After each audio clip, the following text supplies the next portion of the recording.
Bom, o tema de hoje é recuperação de empresas, recuperação judicial, aspectos relevantes.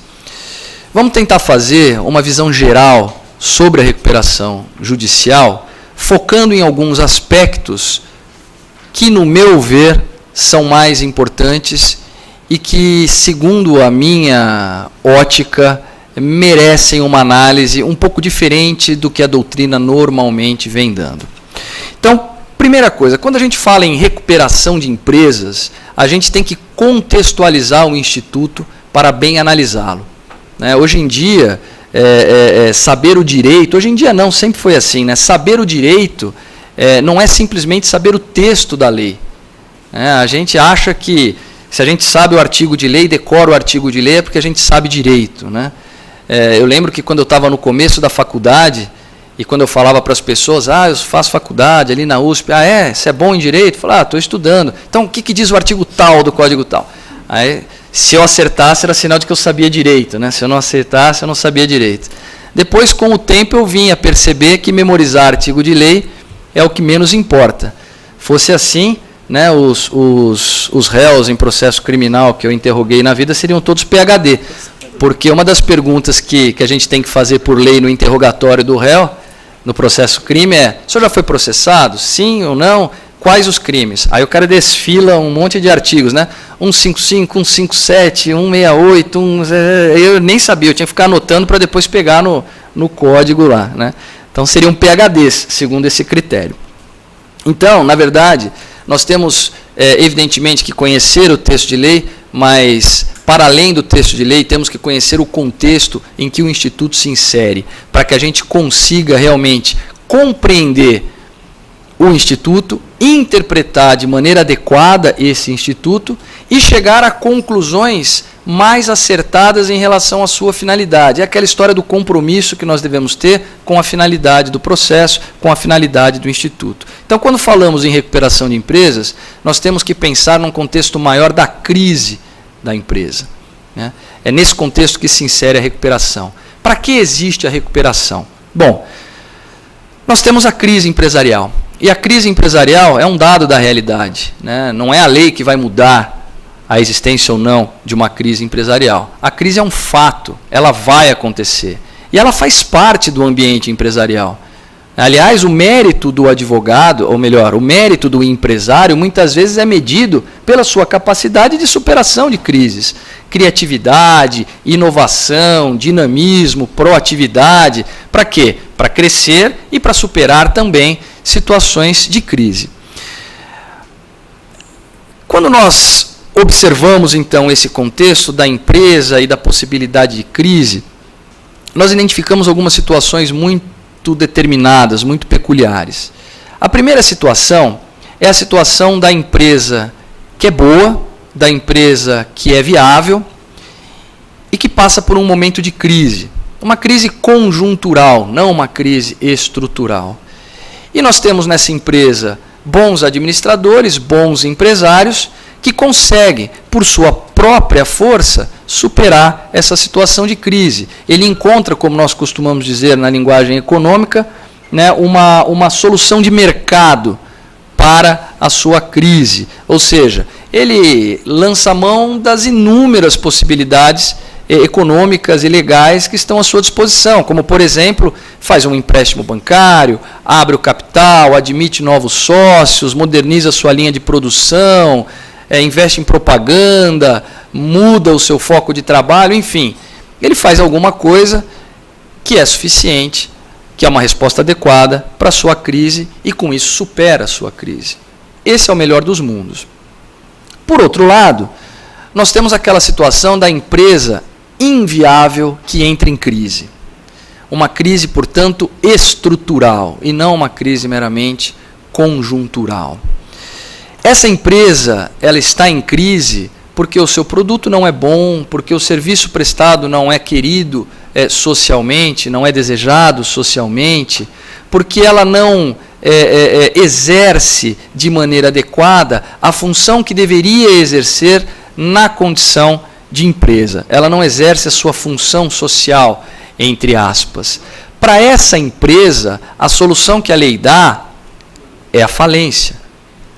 nada que o empresário pudesse fazer resolveria o problema da crise dessa empresa, porque o problema dessa empresa não é conjuntural, o problema dessa empresa é estrutural. Ela é uma empresa inviável. Então, o que se deve fazer? O que é o melhor para uma empresa desse tipo, do ponto de vista social, do ponto de vista do interesse coletivo? Essa empresa deve ser retirada do mercado para que outra empresa ocupe o espaço deixado por ela de maneira socialmente relevante, produzindo, fazendo produtos bons, queridos socialmente, úteis, serviços adequados, circulando riqueza, agregando valor à vida social. Então, empresas inviáveis devem ser retiradas do mercado para que outras empresas ocupem esse lugar deixado por ela. A manutenção em funcionamento de empresas inviáveis é contrária ao interesse público, como a gente começa a notar agora, porque ela vai estar ocupando o lugar que poderia estar sendo ocupado por outra empresa, que essa sim geraria produtos e serviços úteis, faria circular riquezas, recolheria tributos e geraria todos os benefícios sociais que são decorrentes do funcionamento empresarial adequado. Então, empresas inviáveis, essas devem falir, sem qualquer intervenção do Estado em tentar mantê-la em funcionamento. Então, temos duas situações por enquanto. A empresa boa, que supera a sua crise pelas forças do seu empresário, solução de mercado. A empresa ruim, que é inviável e deve falir. Nada que fosse feito pelo empresário resolveria e não há interesse algum do Estado em interferir nessa situação, porque é bom para todo mundo que ela deixe o mercado, que ela desocupe aquele local que ela estava ocupando de maneira inadequada. Até aí, tudo bem. Mas nós temos uma terceira situação, que é o da empresa viável, que está em crise, mas o empresário não consegue superar a situação de crise por suas próprias forças. O empresário, por alguma anomalia do sistema ou por alguma disfunção, né, dessas soluções de mercado, ou, como se diz em economia, disfunções das estruturas de livre mercado, ele não consegue encontrar a solução para a crise da empresa, muito embora a empresa seja economicamente viável, muito embora ela tenha um bom produto, muito embora ela tenha um bom serviço, muito embora ela possa, em tese, exercer a sua função social e atingir a produção de todos aqueles benefícios sociais que decorrem da sua atividade, ela não consegue fazê-lo por disfunções dessas estruturas do livre mercado. São várias essas disfunções, e eu sempre costumo usar como exemplo, né, uma situação bem simples e que todo mundo já deve ter passado, que é aquela situação do valor do serviço ou do valor do produto. Todo mundo aqui tem carro, ou pretende ter carro, ou conhece alguém que tenha carro. E o brasileiro é louco por carro. Tem até aquela propaganda, né? Eu nem sei do que é a propaganda, mas eu lembro de combustível. O brasileiro é louco por carro, cuida de carro. Então eu, como bom brasileiro, também gosto do meu carro, cuido do meu carro e acho que o meu carro deve valer mais do que a média, porque eu cuido melhor do meu carro do que a média das pessoas. Mas quando a gente vai vender o carro, né, a gente descobre que o avaliador lá da agência, né, vai falar, olha, o seu carro vale tanto que é aquilo que está na tabela FIPE. Você fala, não, mas espera lá, essa tabela FIPE é uma média, o meu carro é super bem cuidado, o pneu está novinho, eu lavo, eu não pego buraco, tal, está pouco rodado. Ele fala, não importa, eu quero saber qual é o ano, o modelo e daqui o valor da tabela FIPE, que é um valor de avaliação.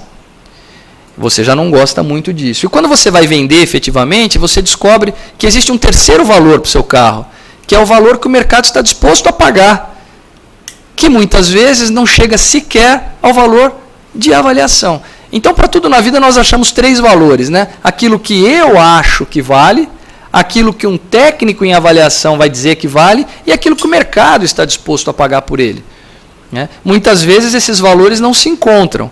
E esse tipo de dissonância pode acontecer na atividade empresarial, principalmente naquelas empresas de cunho familiar, onde a direção da empresa tem uma vinculação afetiva com a própria atividade e, portanto, supervaloriza a sua própria atividade. Então, pode ser que o empresário, por conta de disfunções como essa, não consiga enxergar a solução adequada para a solução da crise da empresa, embora a empresa seja considerada viável. A sua crise não é estrutural, é uma crise conjuntural.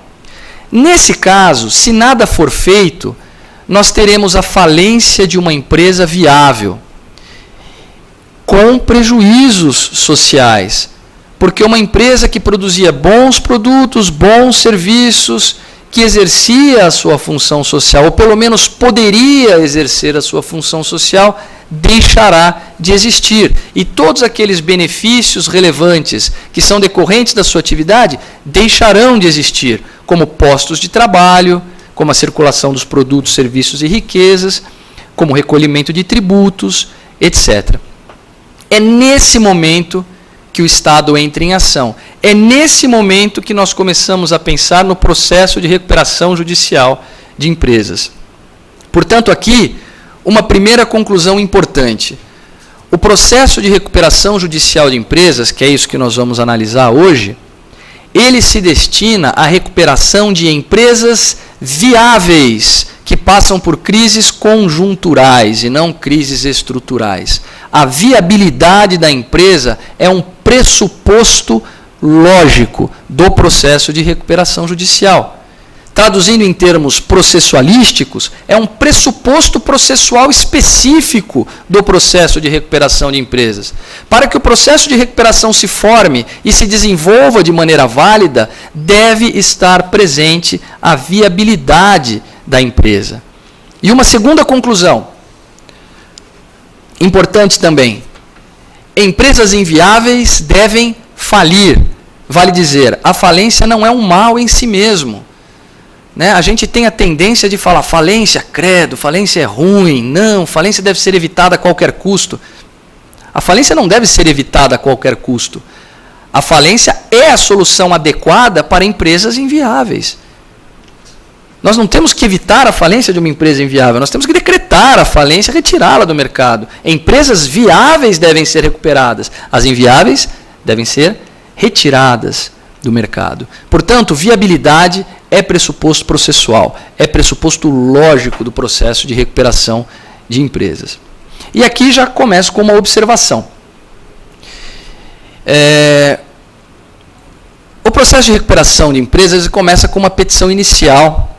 Vocês já devem ter visto a petição inicial, onde o autor, a empresa, deve explicar quais são as razões da sua crise e deve instruir ali aquela petição inicial com uma série de documentos comerciais, contábeis, fiscais, que permitam ao juiz e aos credores ter uma ideia, ter um raio-x da situação comercial e econômica da empresa. Então ela vai dizer, estou em crise por causa disso e minha situação é essa. Esses são meus empresários, essas são as minhas dívidas, esse é o meu passivo fiscal, estão aqui os livros, esse é o meu balanço, a projeção futura de balanço. O juiz tem que olhar aquilo ali e entender mais ou menos qual é a real situação da empresa. A doutrina, na sua maioria, diz que nesse momento inicial, quando o juiz analisa essa petição inicial e esses documentos, para ver se defere o processamento da recuperação judicial, o juiz não deve analisar o mérito desses documentos. Diz que esses documentos não devem ser analisados pelo juiz nesse momento, que esses documentos, na verdade, devem ser analisados pelos credores lá, futuramente, na Assembleia Geral de Credores. Será mesmo? Veja, esses documentos se destinam, em última análise, a mostrar a viabilidade da empresa. E a viabilidade da empresa é pressuposto processual. E como todo pressuposto processual, deve estar presente desde o início até o final do processo. E a sua ausência implica na extinção do processo sem julgamento do mérito. E mais, talvez a decisão mais importante do processo de recuperação judicial seja essa decisão do deferimento do processamento da recuperação judicial. Quando o juiz dá esse despacho inicial, que é a primeira decisão do juiz no processo, dizendo defira o processamento da recuperação judicial, automaticamente a empresa está blindada da cobrança de todos os créditos sujeitos a esse procedimento. Por 180 dias, operará o chamado stay, né, o stay period, ou automatic stay, que é o período em que a empresa não pode ser cobrada nem executada por nenhum daqueles credores cujos créditos foram incluídos ali na recuperação. Isso é gravíssimo, né? Isso é seríssimo, né? Você impedir todos os credores de individualmente executarem os seus créditos durante 6 meses, pelo menos, e nós vamos falar daqui a pouco da possível prorrogação desse prazo. Isso é seríssimo. Então o juiz ele deve tomar essa decisão seríssima, fazendo um checklist meramente formal da documentação. Tem balanço? Tem. Tem relação de credores? Tem. Tem relação de ações? Tem. Tem. Ah, então tá bom, então defiro. Ele tem que olhar os documentos. E aí alguém pode dizer, sim, mas o juiz não tem condições de, nesse primeiro momento, e pela análise da documentação, afirmar se a empresa é viável ou não. Porque a viabilidade da empresa depende de uma análise muito mais complexa do que a simples análise dos documentos ali. E eu digo, tá certo, é verdade, eu não consigo afirmar se a empresa é viável, mas eu consigo identificar se a empresa é absolutamente inviável, só pelos documentos. Por exemplo, ela não tem empregados, demitiu todos. Ela está há 6 meses sem operar. Ela não tem mais carteira de clientes. Ela não opera, por exemplo. Ou as documentações, os documentos apresentados, são absolutamente incongruentes um com o outro, demonstrando que não são fiéis, né, à realidade. Então, se diante de uma situação dessa, eu desconfio da evidente inviabilidade da empresa, ou desconfio da coerência da documentação apresentada, como, por exemplo, uma empresa que não tem produtos, ou que tem produtos de varejo de pequeno valor e apresenta uma projeção de lucro altíssima, ou apresenta um balanço completamente incompatível com a movimentação real da empresa, até pela própria natureza das coisas, ao invés de eu deferir o processamento com base nesse checklist formal, eu vou determinar uma perícia prévia. E vou nomear um perito, que pode ser até o próprio futuro administrador judicial, para fazer uma verificação in loco e conferir se a documentação realmente é coerente ou não, e verificar se a empresa está ou não em funcionamento, né? Tem ali a sede mesmo, tem a planta industrial, está acontecendo?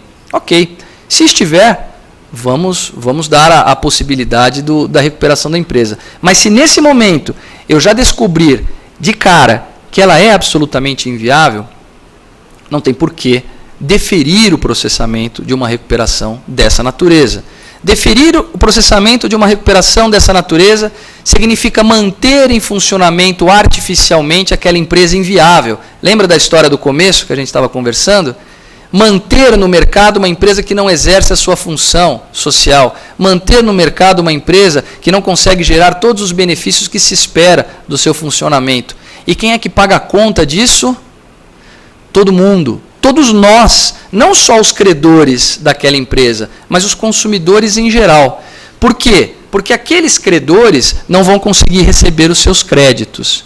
E eles não vão absorver esse prejuízo, eles vão repassar esse prejuízo para os seus produtos. E você, consumidor final, quando for comprar o produto ou o serviço dessa credora que não recebeu o seu crédito, vai pagar mais caro por conta daquela recuperação judicial, aumentando não só o custo Brasil como um todo, mas o custo de vida da população em geral. Então, essa é uma ideia muito séria, que a gente tem que refletir bastante. Viabilidade como pressuposto processual e o não deferimento automático de recuperações com base num checklist formal da documentação. Os documentos estão lá para serem analisados pelo juiz, inclusive nesse momento inicial, auxiliando-se, se o caso, de um perito, se ele não tiver condições de entender aquela documentação e não tiver condições de conferir por si só a veracidade daqueles documentos. Ok? Então, essa é uma primeira ideia importantíssima, é um aspecto relevantíssimo na recuperação judicial. Muito bem. Imagine então que o juiz tenha feito isso e conferiu lá, não, é inviável. Deve ser indeferida a petição inicial. Não é decretada a falência, é indeferida a petição inicial. E os credores que continuem nas suas cobranças individuais ou que peçam, eventualmente, a falência dessa empresa. Mas imagine que está tudo certinho, não há uma inviabilidade patente, há, em tese, viabilidade, ainda não sabemos, mas em tese há, o juiz defere o processamento. Começa o processo de recuperação de empresas. E como vocês já sabem, a primeira consequência desse despacho de deferimento do processamento é a suspensão de todas as ações, de todas as execuções, de todas as cobranças individuais daqueles credores que estão sujeitos ao plano. Muito bem, durante 180 dias, esses credores vão ficar no stay, não vão poder fazer nada.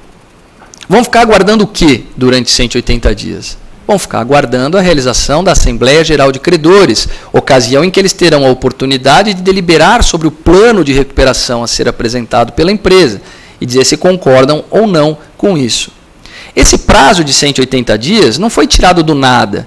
Esse prazo de 180 dias, ele foi estabelecido com base na somatória dos prazos que a recuperanda tem para apresentar o seu plano de recuperação, para a publicação deste plano de recuperação, para a possibilidade de apresentação de objeções ao plano pelos credores, e então nós tenhamos, para que então nós tenhamos a Assembleia Geral de Credores.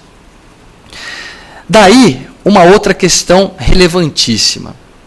A lei diz que esse prazo de stay, de 180 dias, é improrrogável. Diz isso com todas as letras. Improrrogável. Mas o STJ vem decidindo que ele é improrrogável mais ou menos, né? Que às vezes ele poderá ser prorrogado. E isso parece uma incoerência, né? Mas vamos pensar um pouquinho para ver se realmente é incoerente ou se trata de uma interpretação adequada do Instituto, dentro daquela lógica de conhecer o contexto para melhor interpretar a lei. Veja, para que serve esse stay do ponto de vista da empresa? Para que a empresa tenha um fôlego para fazer um caixa suficiente para poder apresentar uma proposta adequada de pagamento, né? Durante 6 meses ela não está pagando ninguém e está continuando a funcionar, ela está fazendo caixa. Isso para que ela possa apresentar uma proposta que seja razoável para os credores. Muito bem. Essa proteção, de fato, não deve ser estendida por mais tempo do que 180 dias, porque a partir do momento em que você estende essa proteção por mais tempo, você beneficia a empresa que continua sem pagar ninguém em detrimento dos credores, porque do outro lado nós temos os credores. E para os credores, para que serve esse prazo de 180 dias? Por que a lei impõe esse prazo de 180 dias de stay?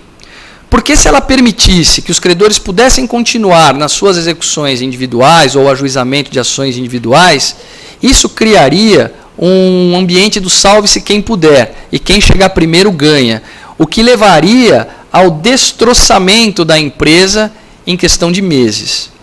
Então, se por um lado o prazo de stay serve para que a empresa tenha caixa e faça uma proposta palatável aos credores, por outro lado ela serve para proteger a empresa contra os próprios credores do destroçamento que decorreria dessa corrida individual ao patrimônio da empresa. Muito bem. O que justifica a recuperação judicial? Por que a gente defere o processamento de uma recuperação judicial e dá à empresa esses 180 dias para que ela apresente um plano palatável aos credores?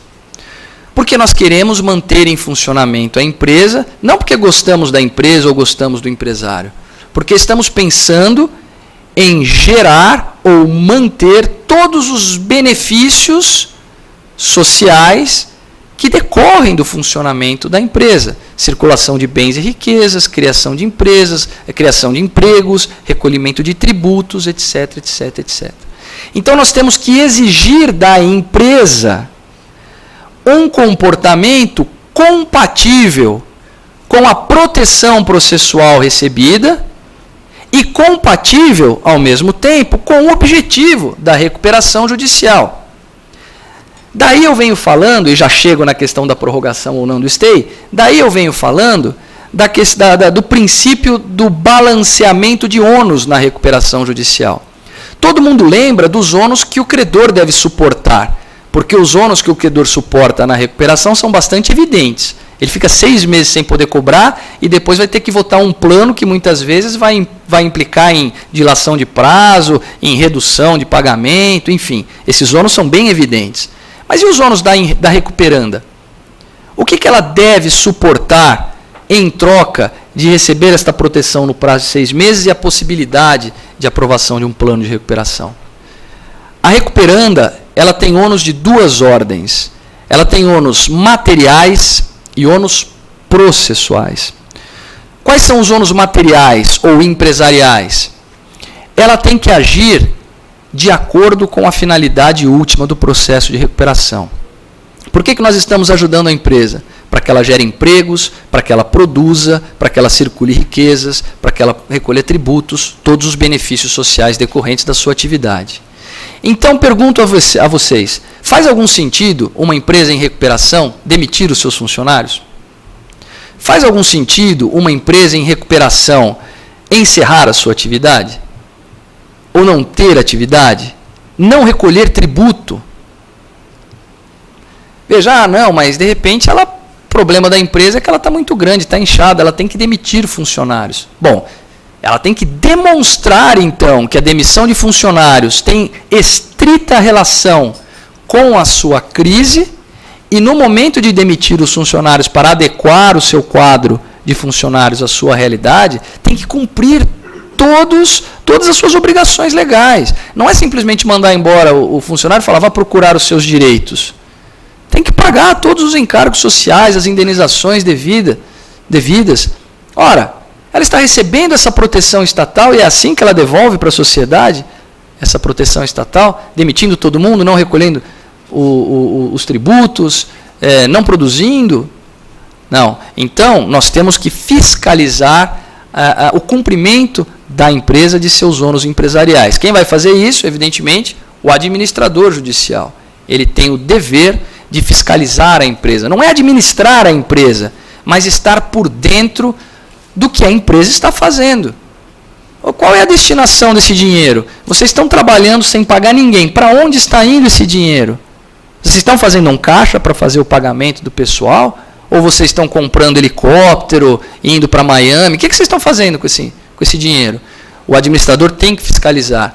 E a empresa tem o dever de transparência e tem que fornecer todas as informações requisitadas pelo administrador judicial. Então, alguns dos ônus empresariais da empresa que devem ser fiscalizados também pelo administrador. Mas tem os ônus processuais. Ou seja, a empresa está recebendo essa proteção legal, 180 dias, mais a possibilidade de aprovação de um plano que vai lhe permitir reestruturação e continuar a funcionar. Ela tem o dever de cumprir todos os prazos legais do procedimento. Ela tem o dever de colaborar com o judiciário, ela tem o dever de apresentar todos os documentos que lhes são requisitados no prazo determinado judicialmente.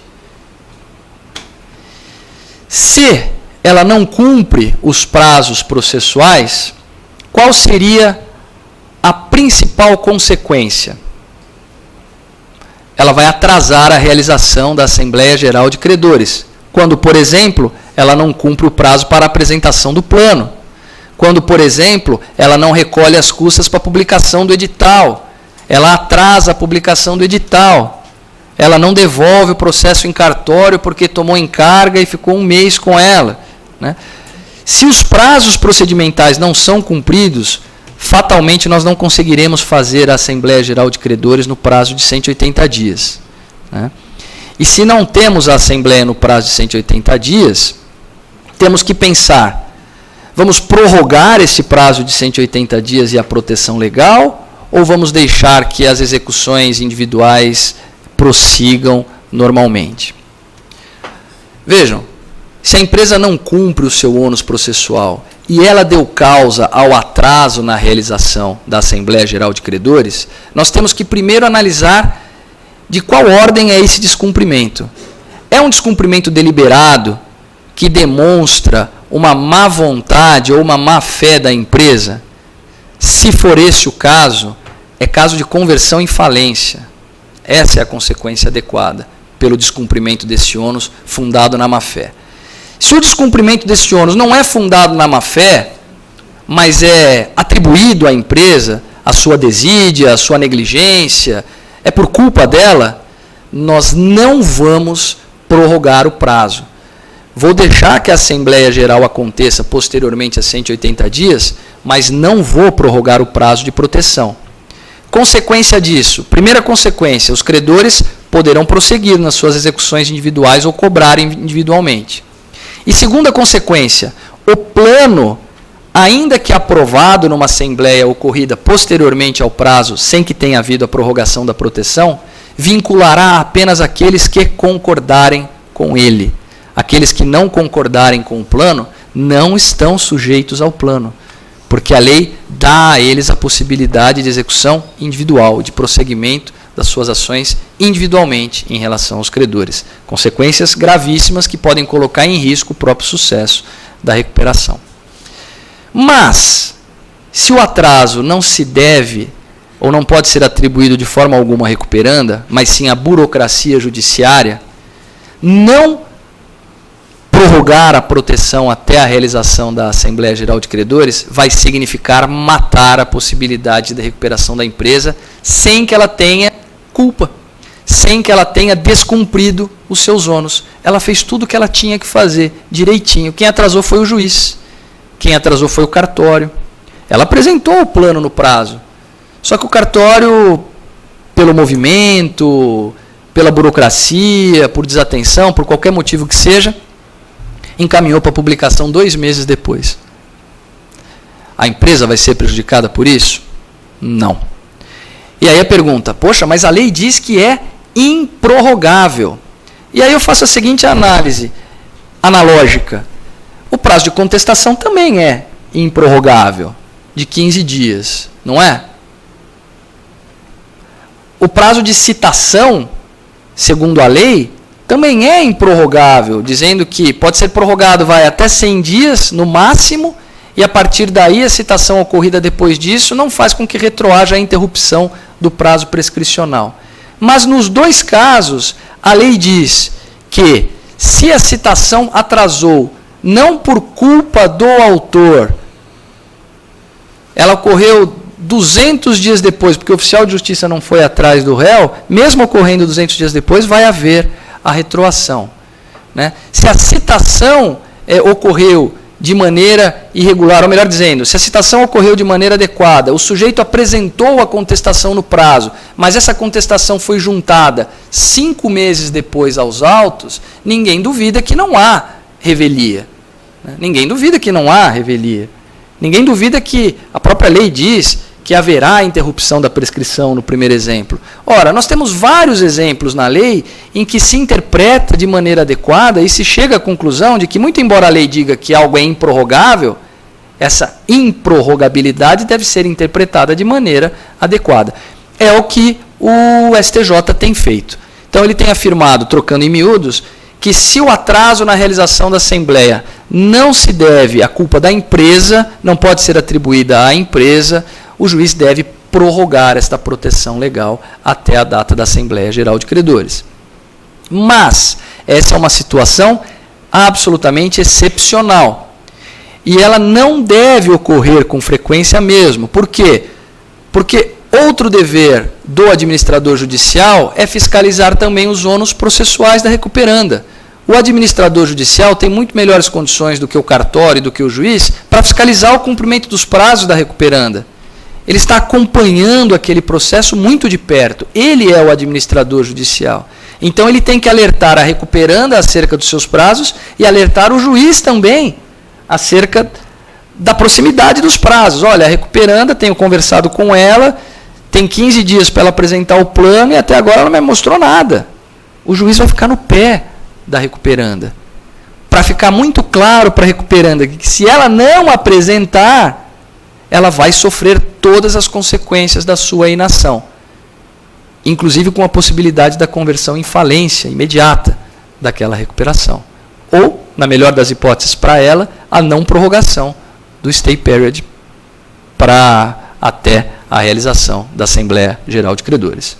Ok? Esse também é um aspecto de extrema relevância quando se fala de recuperação de empresas. Muito bem, uma visão panorâmica do procedimento para a gente tocar em outros temas também importantes. Nós já vimos que o processo de recuperação começa com o despacho, com a decisão, melhor dizendo, que defere o processamento. Essa decisão faz com que sejam disparadas duas linhas paralelas do procedimento. Na linha de cima, vamos imaginar aqui, nós temos a verificação de créditos. Nessa linha da verificação de créditos, o que nós teremos? Nós teremos inicialmente uma fase administrativa, onde vai ser publicada aquela relação de credores apresentada pela própria recuperanda. Essa relação de credores, né, é publicada. Os credores que não concordarem com essa relação, não concordarem como? Eu estou na relação, mas não deveria estar. Eu não estou na relação e deveria estar. Ou não concordo com o valor. Ou não concordo com a classificação que eu fui incluído. Todas essas reclamações, né, elas devem ser feitas diretamente ao administrador judicial. Essa é uma novidade da lei de 2005, né, a criação dessa fase administrativa. O administrador judicial ele deve fazer a análise dessas reclamações e o resultado da análise dessas reclamações vai ser a publicação pelo administrador da relação de credores do administrador, artigo 7º, parágrafo 2º. Então, o que é a relação do artigo 7º, parágrafo 2º? É a conclusão do administrador em relação às reclamações administrativas que foram feitas pelos credores. Daí eu pergunto, é adequado o administrador simplesmente replicar como sua a lista apresentada pelo devedor? Sob o argumento de que não, é muita gente, eu não consigo analisar um por um. É adequado fazer uma análise meramente por amostragem? Claro que não. Na medida em que o administrador não faz uma análise adequada na fase administrativa, ele está transferindo ao juiz o trabalho que é seu. Porque, evidentemente, se replicado na lista do administrador o mesmo erro que constava na lista da recuperanda, haverá uma impugnação judicial. E aí quem vai ter que decidir é o juiz. Então, acho que não é justo que o administrador transfira o seu trabalho para o judiciário. Mas é muito trabalho. Bom, o administrador tem que ter equipe, né? Por isso é que a lei diz que ele vai ser remunerado com parâmetros de mercado, né? E quanto maior a recuperação, maior o passivo envolvido na recuperação, maior será a remuneração do administrador judicial e de sua equipe. Então ele tem que fazer esse trabalho adequado, ele tem que fazer uma análise de todas as reclamações administrativas, que a lei chama de divergências. De todas essas divergências ele deve analisar e deve publicar a sua lista. Se o administrador faz um bom trabalho ali, haverá depois meia dúzia de impugnações judiciais, porque o acerto já foi feito e o processo de recuperação vai correr, que é uma beleza, né? Mas, enfim, publicada a relação do administrador, ainda cabe reclamação, mas agora para o juiz.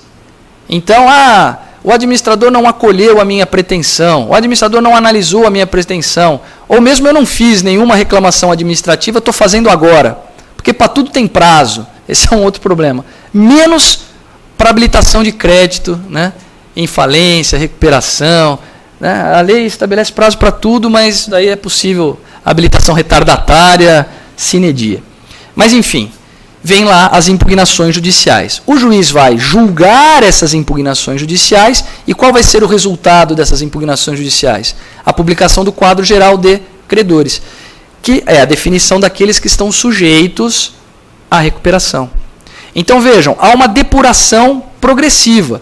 Primeiro a lista do credor, as reclamações administrativas, a lista do administrador, as reclamações judiciais, a lista do juiz, que é o quadro geral de credores. O quadro geral de credores é então o resultado desta dupla filtragem daquela lista inicialmente apresentada pelo credor, ou melhor, pela devedora, de quem seriam os seus credores. É importantíssima a função do administrador nessa linha de cima do procedimento, que é a linha da definição de crédito. Porque, como nós observamos no dia a dia, grande parte das fraudes praticadas em recuperações judiciais ocorrem nessa linha de cima. Criação de créditos privilegiados inexistentes, cessões de créditos fraudulentas. Então, outro dia eu peguei, e olha só como era simples, bastava olhar para pegar. O maior credor quirografário da recuperanda, cujo voto sozinho seria suficiente para a aprovação do plano, qualquer que fosse ele naquela classe, era da esposa do sócio. E qual era o fundamento, qual era o crédito? Era uma cessão particular de crédito. Aliás, era uma confissão de crédito. A empresa se confessou devedora, não tinha base nenhuma. Era um crédito absolutamente fictício. Aliás, é por isso que a própria lei diz que na recuperação e na falência, o credor deve comprovar a origem do crédito, ainda que se trata de crédito cambial. E a gente sabe que no direito cambial, uma das características das cambiais é a abstração. A partir do momento em que você emite um cheque, por exemplo, ele se descola da sua causa subjacente e ele vale pelo que ele é, não pelo negócio subjacente. Então, se você emitir um cheque para comprar uma geladeira, a loja pegou esse cheque e endossou para um terceiro e a geladeira está com defeito, esse terceiro não tem nada a ver com o negócio jurídico que deu origem ao cheque. Ele tem direito de receber o cheque, ainda que a geladeira esteja com defeito, ainda que haja nulidade nesse negócio jurídico que deu origem ao cheque. Isso é abstração, né? Isso é autonomia das relações cambiais. Na falência não vale isso, não. Na recuperação também não. Na recuperação ele vai falar, não, eu tenho aqui um cheque. Perfeitamente. Cheque da onde? Qual foi o negócio subjacente? Ah, não tenho que falar. Tem que falar, sim, senhor. Tem que falar e, graças a Deus, a lei foi expressa nesse sentido, justamente para evitar esse tipo de coisa.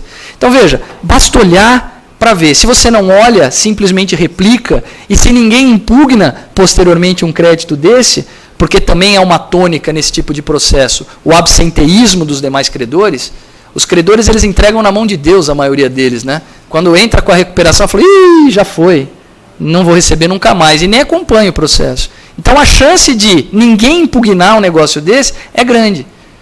Agora, eu como juiz vou homologar um negócio desse depois? Como é que eu durmo depois homologando um negócio desse? Então, tem que olhar, e os administradores têm que olhar com bastante atenção. Isso é importantíssimo. Tá? O quadro geral de credores vai determinar o limite subjetivo do plano, quem é que está sujeito ao plano, e vai determinar o quórum de votação na Assembleia para aprovação do plano. 2 aspectos fundamentais. Certo? Então, essa é a linha de cima, apuração de créditos, que resulta no quadro geral de credores. E a linha de baixo? A linha de baixo é a linha do plano e da Assembleia. A partir do momento que o juiz defere a recuperação, o processamento da recuperação, a recuperanda tem o prazo para apresentar o seu plano de recuperação. Quando ela apresenta o plano de recuperação, esse plano deve ser publicado para ver se haverá ou não objeção de credores. Se não houver objeção de credores, não há necessidade nem de fazer a Assembleia Geral de Credores.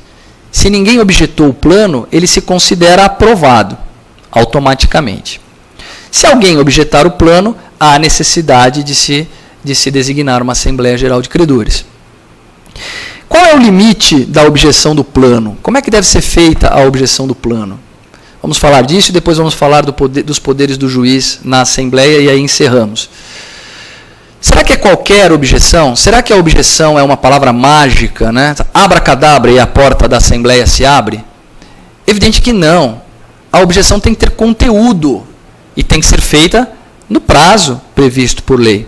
Não é qualquer objeção que vai dar aso à Assembleia Geral de Credores. a objeção deve ser formal ou material, ou material. Algum equívoco de forma no plano apresentado ou algum equívoco de mérito no plano apresentado.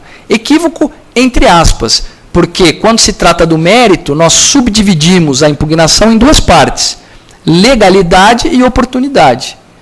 O credor pode impugnar a legalidade da previsão de determinada cláusula no plano e pode também impugnar a conveniência. Não concordo. Eu não concordo com um deságio de 80%, 70%. Eu não concordo com parcelamento. Esse é o objeto da impugnação que dará ensejo à designação da Assembleia. Muito bem. Designada a Assembleia, os credores vão votar. E a lei diz que eles vão votar em 3 classes. A lei divide em 3 classes. Trabalhistas, garantia real e outros, né? Quirografários. Quando fala quirografários é outros, né? Essas 3 classes são classes muito, muito desiguais, internamente falando. Né? Dentro, principalmente da categoria 3, você tem credores muito diferentes um do outro. Você tem banco, você tem fornecedor de serviço essencial, você tem, enfim, você tem empregado, você tem tudo ali. Você tem indenizações civis, tem de tudo nessa última categoria. Na primeira categoria, trabalhadores. Na segunda categoria, garantia real, também com muita diferença entre os credores com garantia real. Mas, enfim, o plano deve ser aprovado em pelo menos 2 dessas categorias. Né? Muito bem. Por que eu falei que essas categorias são muito desiguais entre si? Pela questão da possibilidade ou não do plano impor condições desiguais para credores da mesma classe. Essa é uma das questões relevantes. É voz corrente dizer que a recuperanda não pode no plano fazer diferença entre credores da mesma classe. Será mesmo que não? Aqui nós temos que aplicar o mesmo raciocínio que aplicamos quando estudamos o princípio da igualdade. O que é igualdade no sistema jurídico brasileiro? É igualdade material. É tratar os iguais de forma igual e os desiguais de forma desigual na exata medida de sua desigualdade. Ou seja, tem algum problema eu tratar um credor financeiro de maneira diferente de um credor que é fornecedor de produto essencial da empresa, matéria-prima? Não, eles são credores diferentes. E a desigualdade deve ser observada na hora de se fazer o plano, ainda que eles estejam dentro de uma mesma categoria. O que eu não posso é dizer, para o Banco Itaú, a condição é essa. Para o Banco do Brasil, a condição é outra. Não, mas pera lá, os dois são credores financeiros, por que você está diferenciando um do outro? Aí não dá. Então, essa história de dizer que tem que haver par condicio creditorum na recuperação judicial, isso é lenda. Par condicio creditorum é na falência. Na recuperação judicial, há a possibilidade de se fazer diferença entre credores da mesma classe, desde que essas diferenças tenham relação com as diferenças existentes entre os credores da mesma classe. Mas isso tem que ser demonstrado no plano. E, por fim, uma última observação. Como deve se comportar o juiz face à aprovação ou à rejeição de um plano de recuperação judicial? Ele deve ser simplesmente um chancelador da decisão da Assembleia? Dizer amém para a decisão da Assembleia? Porque a lei diz que a decisão da Assembleia é soberana. Então a Assembleia vai mandar no juiz, é isso? Claro que não. Nem o juiz vai mandar na Assembleia. Cada um no seu quadrado. Já tem uma música que diz isso, né? Uma poesia essa música, né? Mas cada um no seu quadrado, né? O juiz, qual é a função dele? A Assembleia vai deliberar dentro dos seus limites e o juiz vai exercer a sua função dentro dos seus, que é de fiscalização da legalidade do ato jurídico. Aquilo que a Assembleia faz é um ato jurídico e todo ato jurídico está sujeito à análise de legalidade. O juiz pode fazer isso, sem problema algum. E o que normalmente o juiz faz? Ora, se o plano traz algumas cláusulas que, muito embora aprovadas, violam norma de ordem pública, o juiz não deve homologar essas cláusulas. Então, Então, por exemplo, um exemplo prático bastante comum. Se coloca lá no plano que a homologação e aprovação do plano vai gerar a novação em relação à dívida principal e também vai gerar a novação em relação aos coobrigados, que normalmente são os sócios da empresa. Só que a própria lei diz que não.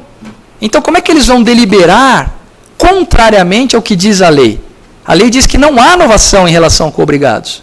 Eles não podem passar por cima do que a lei diz. Então, o juiz não vai homologar essa cláusula. Não é que não homologa o plano, ele homologa o plano, mas não homologa essa cláusula. Mas tem o outro lado da moeda. Os credores podem rejeitar o plano. E aí? O juiz tem que analisar se houve um exercício regular dos direitos pelo credor. Lembra da teoria da divisão de ônus, do balanceamento adequado de ônus na recuperação judicial? Um dos ônus que os credores devem suportar é esse. É o ônus de agir de maneira adequada e consentânea com a finalidade da recuperação. Ele tem que exercer os seus direitos dentro dos limites do que é razoável. Ele não é obrigado a aceitar um plano aviltante, mas ele também não pode rejeitar um plano razoável, um plano que impõe a ele um ônus proporcional ao Instituto da Recuperação, que implica naturalmente em desconto, que implica naturalmente em parcelamento. É da essência da recuperação. Não fosse isso, não teria recuperação, não fosse isso, não teria stay, né? Então, eu peguei já um caso, pelo menos, em que eu superei o voto negativo dos credores e aprovei o plano rejeitado em assembleia, porque os credores agiram em manifesto exercício abusivo do direito de voto e rejeitaram um plano que previa o pagamento integral em 24 parcelas com juros e correção monetária. E aí eu fiz uma outra análise. Como é que eu posso estabelecer critérios de abusividade, né? Eu tenho que estabelecer algum critério objetivo de abusividade para que essa teoria tenha alguma validade, porque senão fica no achômetro, né? E a sensação de um juiz do que é adequado e do que é razoável pode ser muito diferente da sensação de outro juiz do que é adequado e razoável. Então, se eu achei pagamento integral em 24 vezes adequado e razoável, vai ter juiz que vai dizer que não, 12 vezes é adequado. Então, como é que a gente estabelece um limite? O limite é o seguinte: qual seria a posição do credor que votou contrário ao plano em caso de falência? Essa posição, no caso de falência, é pior, objetivamente falando, do que a posição que ele estaria no caso de aprovação do plano? No meu exemplo, em 24 meses, no caso de falência, receberia o credor integralmente a dívida? Não, ele era credor quirografário. Possivelmente ele não recebesse nada, né? Zero. Né? Então aí está provado que ele agiu de maneira antieconômica e a lógica antieconômica determina a conclusão de que ele agiu num exercício abusivo de direito. A intenção dele é outra. Né? Ele não está pensando na recuperação da empresa. Está agindo de maneira dissociada com a finalidade do processo e, portanto, afastei o voto dele. Então, o juiz ele tem esse poder-dever. Ele não só pode, como deve atuar de maneira muito mais proativa na condução do processo de recuperação judicial. É como eu sempre digo, gente, o problema não é o que se faz, o problema é como se faz. Né? Nós temos todos os instrumentos legais suficientes para exercermos a jurisdição de maneira adequada. Nós temos o dever de fazer com que os nossos institutos jurídicos funcionem, sob pena de, em última análise, fazer ruir todo o nosso sistema jurídico e social por consequência. Eu venho afirmando também, né, uma teoria, aliás, eu publiquei recentemente no jornal, acho que é Tribuna do Direito, não me lembro agora o nome do jornal. Você lembra, Márcio? Carta Forense. Eu publiquei agora um artigo falando sobre isso, né, a teoria do dualismo pendular, né, que é uma outra teoria que eu estou criando. Hein? O nome é bonito para uma ideia simples. Nós temos sempre a tendência de nos posicionar pela proteção de um dos polos da relação. Consumidor, fornecedor, empregado, empregador, locador, inquilino, credor, devedor, empresa devedora, credores, credores, falida. A gente sempre tem a tendência de se posicionar para proteger um dos polos.